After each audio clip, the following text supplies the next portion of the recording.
But I want to cross to the US now. There's lots going on in the political world, of course, including Donald Trump's trial. But all the polling there suggests that we're back to the same old number one concern for Americans. It's familiar to us here, and that is the cost of living, as Kristin Tate explains. That's exactly right. And, we talk all the time about the Trump trials. Of course, that's dominating the news here day to day. But really, when you go out there and you talk to voters, what people are making their decisions on are not really the Trump trials or even these other side cultural issues, really. The average American is just looking at their budget, and they notice that everything is still more expensive. Inflation is sticking around in certain areas and sectors of the economy. It's actually getting actively worse. And it's really become difficult for average earning American families to live a comfortable lifestyle like they could just a decade ago. I notice in the US as well, that one issue, of course, that I think often plays into this when people are doing it tough is when immigration is out of control. And there's still all sorts of strife on the US-Mexican border. And I noticed that Donald Trump has been focusing on that. Let's have a look at this from the weekend. On day one of my new administration, I will seal the border, stop the invasion of people pouring through our border, and send Joe Biden's illegal aliens back home where they belong. They got to be sent back home. Such a potent issue, Kristin, such a worrying turn of events, but it does feed into this concern about the future of the country and the cost of living, doesn't it?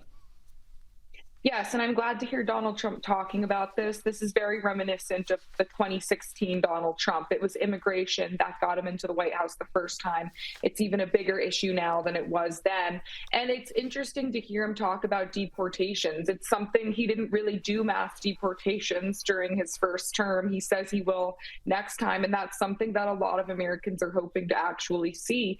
8 million or so illegal immigrants have been apprehended under Joe Biden. That's nearly the size of New York City, the biggest city in the United States. Here in Boston, where I live, we are way far away from the border, of course, and this crisis has come knocking on our door as well. Our state is paying $180 per night per migrant for hotel rooms. They get meals, all 3 meals a day at an exorbitant cost. We're paying like $7 million right now just for the meals for these people. Well, we have homeless veterans on our streets in the United States. An extraordinary situation where you've got illegal migrants effectively shunted to northern cities now, as you say, many thousands of kilometres north of the border, and they're being put up in hotels.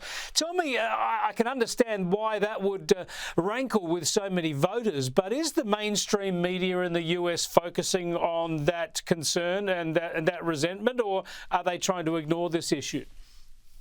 Well, of course they're trying to ignore it. They're not reporting on that. But it's something that the media almost doesn't have to report on for Americans to see with their own eyes what's going on. I mean, you can go to nearly any city in the United States, and it's a border city now. And this is impacting us in so many ways. It's not just the drugs. I mean, the drugs is a big part of it. It's the schools. The public schools are overflooded with non-English speaking students. It's the city and state budgets, which are now, at breaking points. Like I said, even up here in Boston, these places that have never had to deal with this before. Just the cultural change of having a huge number of people in this country who don't even speak the language of the country and are not assimilating. This is a crisis. And then, of course, there's the workforce, right? They're pushing Americans out of the workforce by taking jobs that would otherwise be done by U.S. citizens. So yeah, the media, of course, they're not really reporting on this, but people see it with their own eyes. They feel it. And let me tell you, Chris, on the coasts, I grew up on the East Coast. Nobody ever talked about illegal immigration here up until the last few years. I mean, this was a theoretical issue that took place far, far away. Nobody really thought, this would ever really impact us up here. People are talking about it now, including Democrats, and it's become a real issue. And the more the media ignores it, the more clear it is that this administration either doesn't have a plan or they do have a plan, and it's a very sinister one, which includes importing millions of people into this country without the consent of our own citizens.